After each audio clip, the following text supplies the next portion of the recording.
निर्मला सीतारमन ने अपना 8वां बजट पेश किया।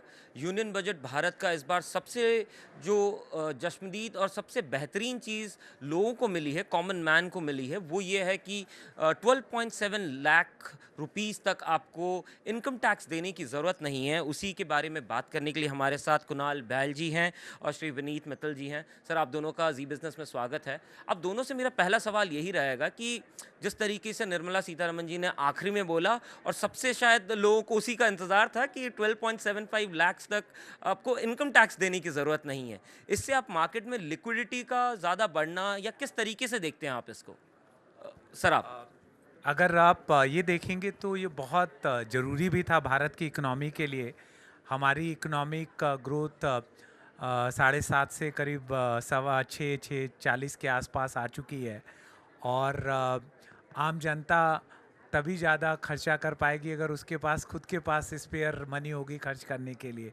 तो ये बहुत ही अच्छा बोल्ड स्टेप मैम ने लिया, थोड़ा रेवेन्यू फोरगो किया, बट इससे इकोनॉमिक अपलिफ्टमेंट भी होगा, लोगों में पॉजिटिविटी आएगी, गुड फील फैक्टर बढ़ेगा, कंजम्पशन बढ़ेगी और इसका स्पायरल इफेक्ट हर क्षेत्र में इकोनॉमी के होगा। जब आपने टेक्सटाइल में या रिटेल में दोस्तों को मैं मिलता था तो वो बोलते थे कि आजकल तो सलवार कमीज की दुकानों में रिटेल शॉप पे लोगों के फुटफॉल कम हो गए हैं। तो एक्चुअली लिक्विडिटी की क्राइसिस तो हुई रही थी, इससे बहुत अच्छा सकारात्मक परिवर्तन आना चाहिए।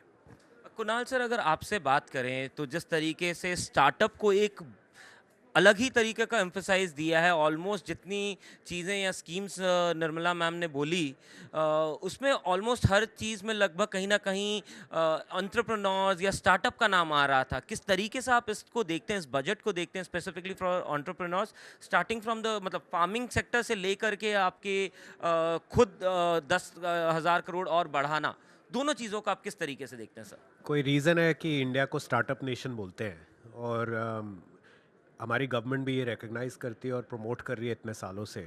तो जो 10,000 करोड़ का फंड ऑफ फंड्स था वो 2014-15 में सेटअप हुआ था और उस 10,000 करोड़ को जब गवर्नमेंट ने फंड मैनेजर्स को दिया जो आगे जाके स्टार्टअप्स में इन्वेस्ट करते हैं, वो फंड मैनेजर्स ने जाके 91,000 करोड़ और रेज किए उस 10,000 करोड़ के बल पे।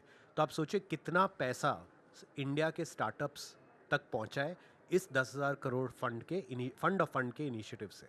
पर अब क्योंकि वो ख़त्म हो गया था तो फाइनेंस मिनिस्टर ने उसको रिप्लेनिश किया है।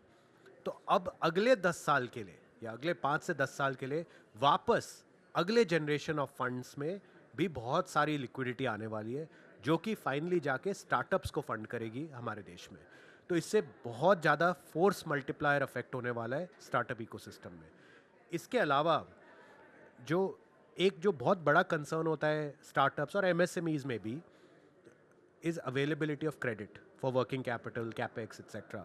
तो उन्होंने जो क्रेडिट गारंटी स्कीम है वो 10 करोड़ से 20 करोड़ तक कर दी है। उससे भी बहुत फ़र्क पड़ने वाला है क्योंकि सारा कुछ इक्विटी से नहीं फाइनेंस किया जाता किसी एमएसएमई और स्टार्टअप में, कभी कभी इक्विटी अवेलेबल भी नहीं होती, तो क्रेडिट चाहिए होता है। तो इस वजह से उनकी लिक्विडिटी और भी बढ़ेगी, इससे भी ग्रोथ आएगी स्टार्टअप और एमएसएमई सेक्टर में। मित्तल सर, आपसे मैं ये पूछना चाहूँगा, जिस तरीके से पीएम गति शक्ति को एक तरीके से और पुश दिया जा रहा है यहाँ पे, और इंफ्रास्ट्रक्चर की अगर बात करें, आप किस तरीके से देखते हैं इस बजट को? स्पेसिफिकली निर्मला मैम ने जिस तरीके से आज बताया, how do you see the infrastructure boost that we will get? आप किस तरीके से इसको देख रहे हैं? अगर आप इंफ्रास्ट्रक्चर में देखें तो अ, सबसे बड़ी चैलेंज होती है कि आपको बहुत सारी मिनिस्ट्रीज से कोऑर्डिनेट करना पड़ता है। और गति शक्ति का सबसे बड़ा फ़ायदा क्या हुआ था कि एक ही पोर्टल पे सारी इन्फॉर्मेशन आ गई थी कि कहाँ से गैस की पाइपलाइन जा रही है, कहाँ से ट्रांसमिशन लाइन जा रही है, कहाँ पे क्या चीज़ है। तो आपका ड्यू डिलिजेंस और प्री फिजिबिलिटी बहुत सरल हो जाता था। बट वो सुविधा केवल सरकारी क्षेत्रों की कंपनियों को दी हुई थी और सरकार के पास थी। उसको प्राइवेट सेक्टर की बहुत ज़्यादा डिमांड थी कि प्राइवेट सेक्टर को भी एक्सेसिबिलिटी इसकी दी जाए। तो गति शक्ति के लिए प्राइवेट सेक्टर को इंक्लूड करना बहुत ही सकारात्मक पॉजिटिव स्टेप है भारत सरकार का। भारत सरकार ने और क्या किया कि 1.5 लाख करोड़ रुपए स्टेट्स को 50 साल के लिए जीरो इंटरेस्ट पे दिया अगर वो कैपिटल फॉर्मेशन के लिए इन्वेस्ट करते हैं। उसके साथ उन्होंने आज अनाउंसमेंट किया कि 1 लाख करोड़ हम सभी शहरों में रह रहे हैं। और आपको खुद पता है कि दिल्ली जैसे शहर में तो सांस लेने पे भी आजकल दिक्कत है और आपको घर घर में वायु के लिए भी टैक्स लगने लग गया, आपको एयर प्यूरीफायर लगाना पड़ रहा है। तो अर्बन ईज़ ऑफ लिविंग के लिए जो 1 लाख करोड़ का कंपटीशन करके अर्बन इंफ्रास्ट्रक्चर बनाना, अर्बन प्लानिंग बेटर करना, वो बहुत ही अच्छी स्टेप है। उस 1 लाख करोड़ से कम 20 लाख करोड़ का इन्वेस्टमेंट अर्बन एरियाज़ में होगा भारत के।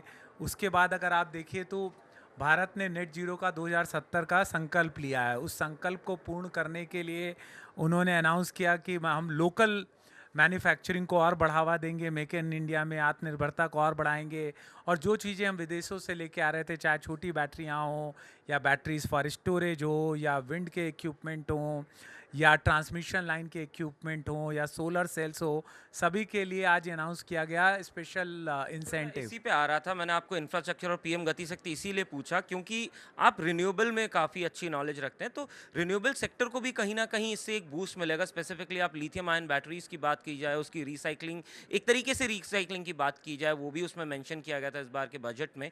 तो इसको आप किस किस तरीके से देखते हैं और क्या आपको लगता है कि इससे कितना बूस्ट मिल पाएगा, क्योंकि ये जो स्पेसिफिक क्रिटिकल मिनरल्स हैं ये कहीं ना कहीं हमारे देश में ज़्यादा नहीं पाए जाते हैं, इस वजह से इनको एक सेफ हार्बर करने की हमें ज़रूरत है।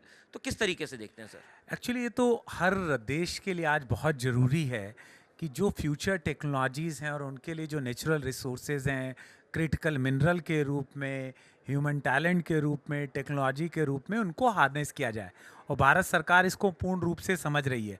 तो अगर आप देखिए तो एआई के क्षेत्र में 5 इंस्टीट्यूट्स बनाना बहुत बढ़िया स्टेप है, क्योंकि आज एआई की बात हो रही है, कल एजीआई की होगी, फिर उसके बाद आर्टिफिशियल सुपीरियर इंटेलिजेंस की बात होगी। तो ये एक ऐसी वास्तविकता है जिसको हम अवॉइड ही नहीं कर सकते। सेम चीज़ आप क्रिटिकल मिनरल में देखिए तो वो एक वास्तविकता है कि अगर आप खुद सक्षम नहीं होंगे तो हर कोई आपको एक्सप्लॉइट कर सकता है। तो पहले बात होती थी नेशनल सिक्योरिटी में, एनर्जी सिक्योरिटी आती थी, इकोनॉमिक सिक्योरिटी आती थी, साइबर सिक्योरिटी और फिजिकल डिफेंस सिक्योरिटी। अब उसके साथ सप्लाई चेन सिक्योरिटी चाहिए, नेचुरल रिसोर्सेज सिक्योरिटी चाहिए। ये सारे बहुत अहम मुद्दे हो गए जिसको भारत सरकार ने आज बजट के थ्रू पेश किया, और उसके केवल पेश ही नहीं किया, उसके साथ साथ बजट में फंड्स को भी एलोकेट किया। और जब रिन्यूएबल क्षेत्र में आते हैं तो हमारे यहाँ एक्चुअली 500 गीगावाट की भारत सरकार की कल्पना है 2030 तक करने की, और अभी तक हम केवल 210 गीगावाट कर सके हैं। 20 साल से ये स्कीम्स चल रही हैं, और नेक्स्ट 5 साल में जो हमारी करने की क्षमता है वो 1.5 गुना आज तक 20 साल में किया है, वो हम 5 वर्षों में करना चाहते हैं। तो उसके लिए हमको सबसे ज़्यादा ज़रूरत है कि ज़्यादा से ज़्यादा ट्रांसमिशन लाइन आए, ज़्यादा से ज़्यादा स्टोरेज आए, ज़्यादा से ज़्यादा प्रोजेक्ट्स टाइमली आके एग्जीक्यूट हों, बेटर स्टेट और सेंटर का कोऑर्डिनेशन हो। तो अभी मैंने डिटेल्स नहीं पढ़ा है, लेकिन सभी विषयों पे फाइनेंस मिनिस्टर ने कुछ ना कुछ बोला है। जब डिटेल पढ़ूंगा तो पता लगेगा कि सारी समस्याओं का निदान हुआ है कि थोड़ा थोड़ा हुआ है। लेकिन बजट में रेफ़र करने का मतलब है कि उनको हमारे कष्टों का और चैलेंजेस का आभास था, और उसको उन्होंने अपने बजट स्पीच के थ्रू सॉल्व करने का प्रयास किया है।